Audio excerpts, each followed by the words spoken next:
Assalamualaikum warahmatullahi wabarakatuh. Alhamdulillah wassalatu wassalamu ala man la nabiyya ba'dahu. Minasyaitonir rajim. Bismillahirrahmanirrahim. La tasjudu lisyamsi wala lil qamari wasjudu lillahillazi khalaqahunna in kuntum ইয়াহু তা'বুদুন। আজকের বক্তব্যের বিষয় হলো আল্লাহ ছাড়া কাউকে সিজদা করা যাবে না সে সম্পর্কে, এবং যারা ন্যায়নিষ্ঠ মুসলিম তাদেরকে আমরা শ্রদ্ধা করি, যে ইসলামের মধ্যে নতুন ধর্ম নিয়ে আসে তাদেরকে আমরা পরিত্যাগ করি, ঘৃণা করি। আমি যে আয়াতটা তেলাওয়াত করেছি সূরা হামিম সিজদা ফুসিলাত 41 নম্বর সূরা 37 নম্বর আয়াত। তোমরা সূর্যকে সিজদা করো না, চন্দ্রকেও না, বরং সিজদা করো আল্লাহকে যিনি এগুলি সৃষ্টি করেছেন, যদি তোমরা সত্যিকার অর্থে তারই ইবাদত করে থাকো। তোমরা চন্দ্র সূর্যকে সিজদা করো না, সিজদা করো আল্লাহকে। তোমরা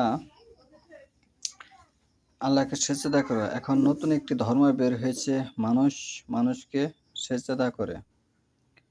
এক মানুষকে আরেক মানুষকে সৃষ্টি করেছে, নাউজুবিল্লাহ। এক মানুষকে আরেক মানুষকে সৃষ্টি করতে পারবে, নাউজুবিল্লাহ?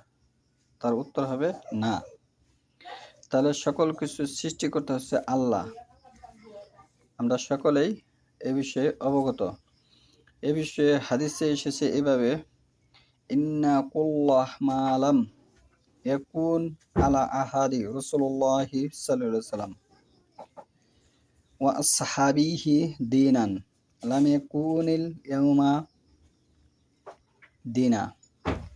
নিশ্চয় সেই সকল বস্তু রাসূলুল্লাহ সাল্লাল্লাহু আলাইহি ওয়াসাল্লাম ও তার সাহাবীগণের সময়ে দিন হিসেবে গণ্য ছিল না, এই যুগে তা দিন হিসেবে গ্রহণ হবে না।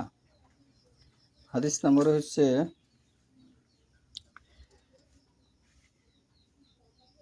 আবু বকর জারির আল জাযাই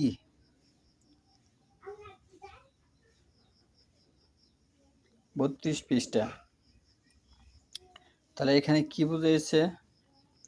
এখানে বুঝাইছে যে নিশ্চয় যে সকল বস্তু রাসূলুল্লাহ সাল্লাল্লাহু আলাইহি ওয়াসাল্লাম ও তার সাহাবীগণের সময়ে দিন হিসেবে গ্রহণ ছিল না, এই যুগে তা দিন হিসেবে গ্রহণ হবে না।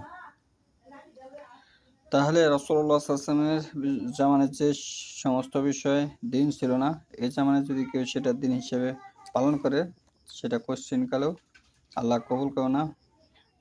মানুষকে সিজদা করতে হচ্ছে, এটি ইসলামে একটি নতুন ধর্ম নিয়ে এসেছে, এবং এটি কোরআন সুন্নাহ সমর্থন করে না। কোনো সাহাবী, তাবিন, মুজতাহিদিন কেউ সমর্থন করে না।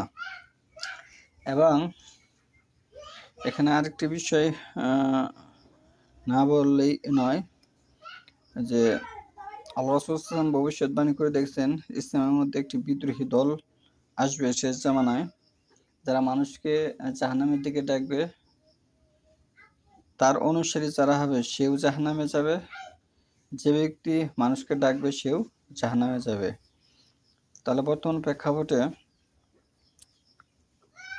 মানুষ ওহীর অনুসরণের সংখ্যাটি একেবারেই কম। 1995 জনই ওহীর অনুসরণ করে না।